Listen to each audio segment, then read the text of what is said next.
এ তো একটা ঘটনা দেখলেন, এবার আরো একটা ঘটনা দেখাবো। এটা আবার ঘোলায়, যেখানে রেশনের চাল পাচার করতে গিয়ে পাকড়াও ধরা পড়ে গেছে। ঘোলার লেলিনগড়ের ছবি দেখাবো। গাড়ি সহ দুজনকে আটক করা হয়েছে। চাল পাচারের খবর পেয়েই গাড়িটিকে ধাওয়া করা হয়, স্থানীয়রা ধাওয়া করে আর সেখান থেকেই বস্তা বস্তা চাল উদ্ধার।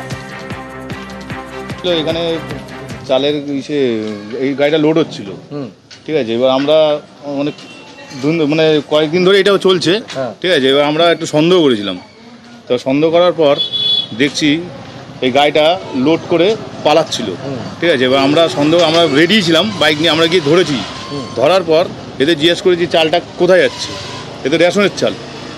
বলছে না, চালটা অন্য জায়গায় যাবে, ঠিক আছে। তাহলে চালটা নিশ্চয়ই চুরি করছে। আমরা দীর্ঘদিন থেকে ফলো করছিলাম, তো আজকে দেখলাম গাড়িটা এসে সে গাড়িটা ফুল লোড করে পারেনি। এবার যখন জিজ্ঞাসা করতে গেলাম তখন বললো যে ভাই মালটা অন্য জায়গায় যাবে। গাড়িটা স্টার্ট দিয়ে দেখি গাড়িটা টান দিল, বাইক নিয়ে ধরলাম। এর মধ্যে যখন গাড়িটা নিয়ে আসি তখন দেখি মালিক তালা মারি চলে গেছে। চুরি করে বলতে কি বলেন তো, উনি বললো ওখানে নিয়ে যেতে। উনি বলতে কে? ওই রেশন ডিলার মালিক। রেশন ডিলারের মালিক। রেশন দোকান। তারপর কি হলো? তারপর ওখানে নিয়ে যাচ্ছিলাম, তারপর দাদারা ধরলো রাস্তায়, ধরে এখানে আবার আনলো। এটা কি মানে আগেও করতে এরকম? না না, আমি তো আজ প্রথম এসেছি। আর রেশনের মালিক কোথায়? দোকানের মালিক কোথায়? দোকানের মালিক তো এখানে নেই। কোথায় পালিয়ে গেছে? হ্যাঁ, কি এখানে নেই। আমি দেখি বিক্রি করছে বলতে একজন এসছিল আমার সাথে, যে মানে মালটা নিয়েছে। আচ্ছা, তিনি এসছিল, উনি চলে গেছে, দোকানে চলে গিয়েছে, আমরা ওখানেই যাচ্ছিলাম দোকান। চাল পাচার হচ্ছে খবর পেয়ে গাড়িটিকে ধাওয়া করলো স্থানীয়রা, তারপর তা ধরা পড়লো। 45 বস্তা চাল উদ্ধার হলো। সুজিত আমার সঙ্গে রয়েছে, সুবীর ইতিমধ্যে। সুবীর জানাতে পারবে আরো বিস্তারিত এই বিষয়ে। সুবীর, দোকান বন্ধ করে তাহলে ডিলার কেন পালিয়ে গেলেন? মানে তার তো সবার আগে ইন্টারেস্ট দেখানো উচিত, কারণ এত বস্তা বস্তা চাল পাচার হয়ে যাচ্ছিল, ধরা পড়লো, কিন্তু যিনি ডিলার তিনি পালিয়ে গেলেন। দেখো সেই জায়গাতেই প্রশ্ন, রেশন ডিলারের কাছে কোনো উত্তর নেই। কারণ এই ঘোলা লেনিনগড় এলাকাতে এইভাবেই কিন্তু রেশন ডিলার যিনি রয়েছেন তার দোকান থেকে কিন্তু বস্তায় বস্তায় চাল সেইভাবে কিন্তু রেশন দোকান থেকে গাড়িতে লোড হচ্ছিল।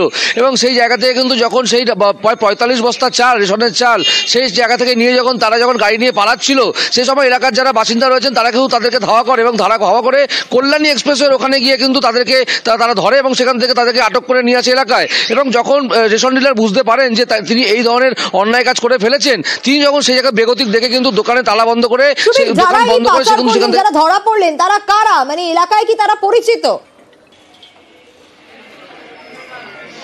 না, এদেরকে ভাড়া করে নিয়ে আসা হয়েছিল এবং সেই জায়গা থেকে এরা গাড়ি করে এসেছিলেন এবং এসে কিন্তু একদম প্রকাশ্যে দিনের আলোয় রেশন দোকান থেকে কিন্তু এইভাবে কিন্তু বস্তায় বস্তায় চাল তারা কিন্তু গাড়িতে করে কিন্তু নিয়ে তারা অন্যত্র যাচ্ছিল, এমনটাই তারা কিন্তু বলছেন। এবং তোমাকে জানিয়ে রাখি, এই যে রেশন ডিলার যিনি রয়েছেন তার যে দিদি, তিনি কিন্তু ঘটনাস্থলে এসেছিলেন এবং তিনি পরিষ্কার আমাদেরকে জানিয়েছেন যে রেশন দোকান থেকে কিন্তু অন্য জায়গায় অন্যত্র নিয়ে যাওয়া হচ্ছিল চালের বস্তা। তখন আমরা প্রশ্ন করি যে রেশন দোকান থেকে সরকারি চাল, সেই চাল কি অন্য জায়গায় কি পাচার করা বা অন্য জায়গায় কি নিয়ে যাওয়া যায়? এটা কি সম্ভব? পুরো বিষয়টাই জানেন?